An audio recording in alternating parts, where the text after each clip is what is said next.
Handy little tool this, my little hand hoe. I'm glad I bought this for my small plot. A bit useless if you've got a huge garden, but fantastic for small plots, especially raised beds. Hi, my name is Jules and welcome to my new channel, my new gardening and cooking channel. The recipe side, the cooking side of this channel is mainly about what we eat really. It's the vegetables that take centre stage. They are the important part of this, and to create a whole meal that's really tasty just from vegetables. On the gardening side of things, let me introduce you to my massively small garden. Now this garden is only a backyard really. I live in a terrace in the middle of a town, and you know, if you live in a terrace or ever have done, you know that space is premium. You don't very often get any kind of a garden in a terrace, so I feel very lucky that I've got this little garden here. I estimate I've got around about 45 square foot in which to plant vegetables and grow vegetables. I mean, if you're lucky enough to have a huge garden where you can grow vast amounts of different crops, then you're very lucky, and I'm very envious. But we've got a small space and a lot of people have only got small spaces. I will introduce you to my little garden and show you what is going to go on here. This is the first time I've been out since before Christmas, so it's going to be a bit of a mess to say the least.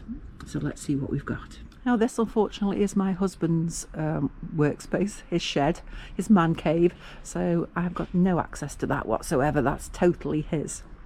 Now we've just got this little patio bit here which is partly still his bits of junk, and also the ex-Christmas tree. So that needs cutting up and removing. The seating wants washing and cleaning. We've got a lovely wisteria that sits over, and it's absolutely stunning. The wisteria is in the summer, and I thought, what can I fit in this little garden, because obviously other gardens have got compost bins, water and everything else. So I managed to get this little water butt here, which I got from Amazon. It's only 100 litres, but it fits so nicely behind the door that it doesn't take up any room, and it will be useful if we ever get any hot summers.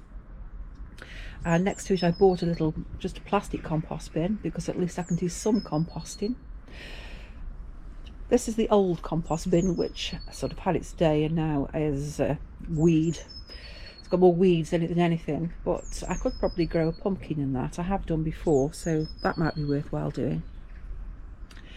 Then I have here, these are residents, let's say. So I've got 2 blueberry bushes. This is one of them. It's been repotted this year. Looks like it's leaning a bit. I think those winds that we had earlier in the year moved it a bit, but hopefully we'll get some fruit this year. And I do have a small apple tree here which does produce some nice large apples. This is at the bottom here, you'll see, is a raspberry bush, and this is a thornless raspberry bush, and it's nice to see it's just starting now to get some buds coming on it, and we get quite a lot of raspberries off that.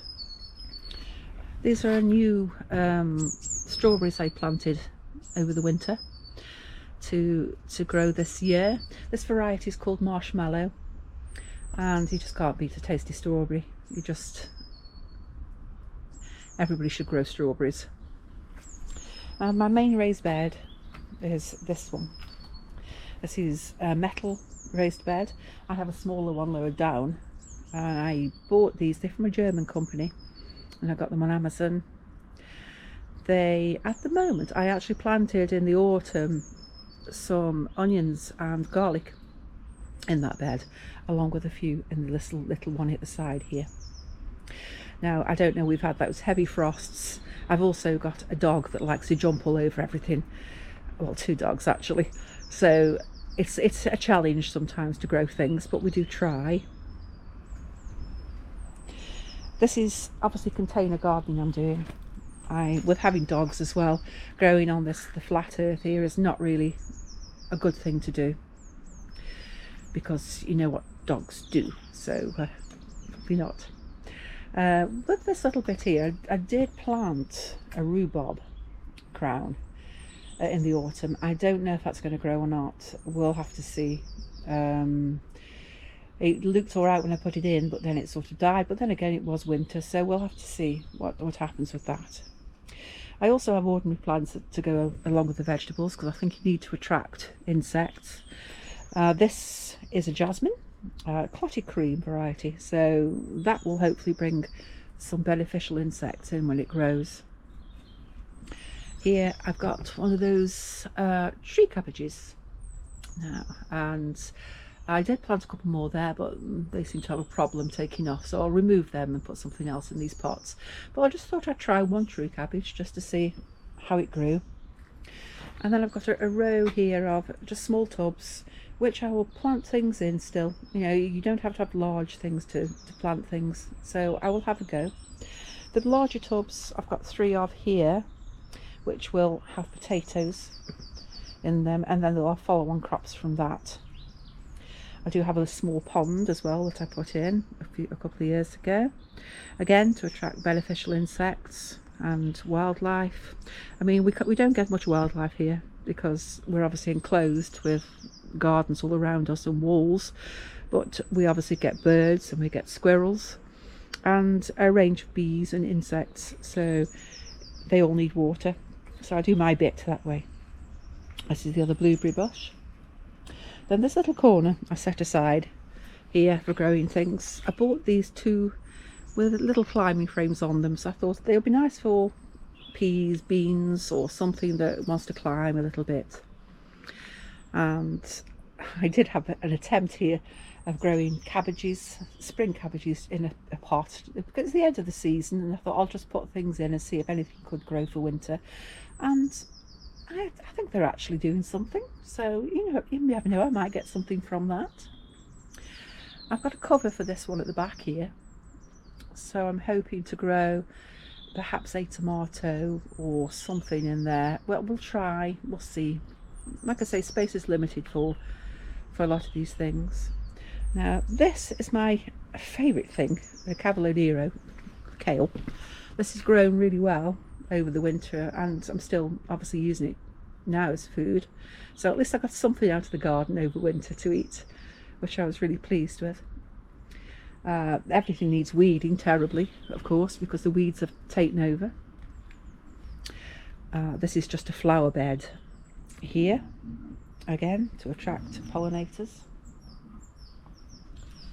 And as we come lower down here, I've got an established rosemary bush, an old Christmas tree that's growing in a pot and still growing. This is a plum tree which gets a little bit tired and has problems, and behind it is a fig which does incredibly well. This little shed here I can't use really. I pass it with storage for coal, and I do put tools in there, but if you're an arachnophobe, then you wouldn't set foot through that door. In fact, I'm sure the film Arachnophobia was filmed inside that shed, so I don't go in it very often.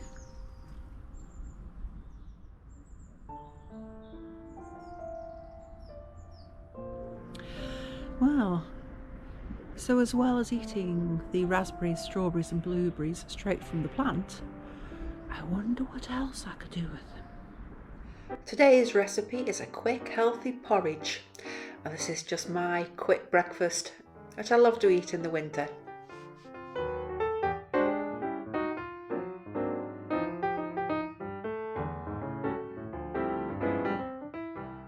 Just add your favourite fruit, whether it's raspberries, blueberries, a mixture of fruits. Add a handful of nuts, a handful of chia seeds, and you've got a good healthy breakfast. Will keep you full right up to lunchtime.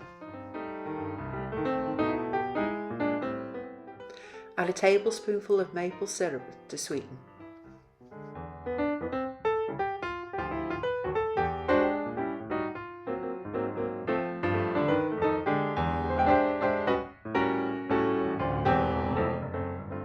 This is how I start my day, that and a cup of green tea.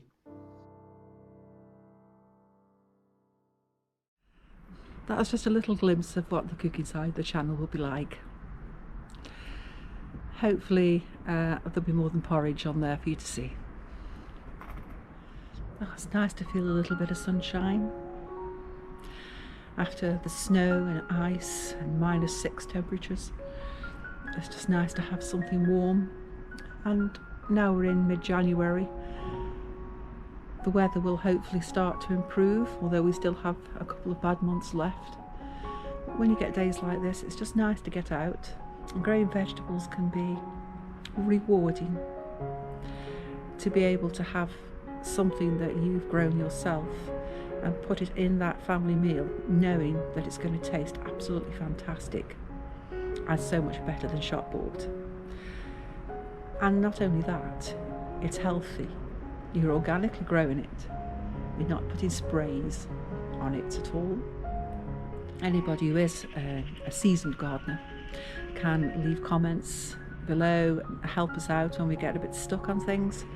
And, you know, if any advice, greatly accepted, to make this a productive small plot and something I could be proud of and something that will benefit my family. There's his honey. She's come to say hello. Well, I've got this little A-frame.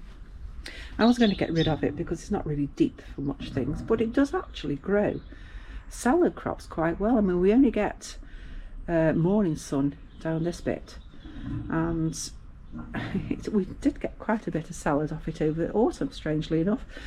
So obviously I'm going to grow a bit more salad crops here. It's space, it's wasted space, nothing is here. We have the bins the other side, so it's not very exciting, but if I can grow things there, I'll grow. In the next video I will take you probably to where I'm going to grow my seeds, because I've got nowhere to grow them outside here, and I've got no window ledges in the house that are wide enough to put anything on. Please join me on this journey, and hopefully you'll enjoy what I do, and I'll see you next time, either in the kitchen or in the garden. Bye.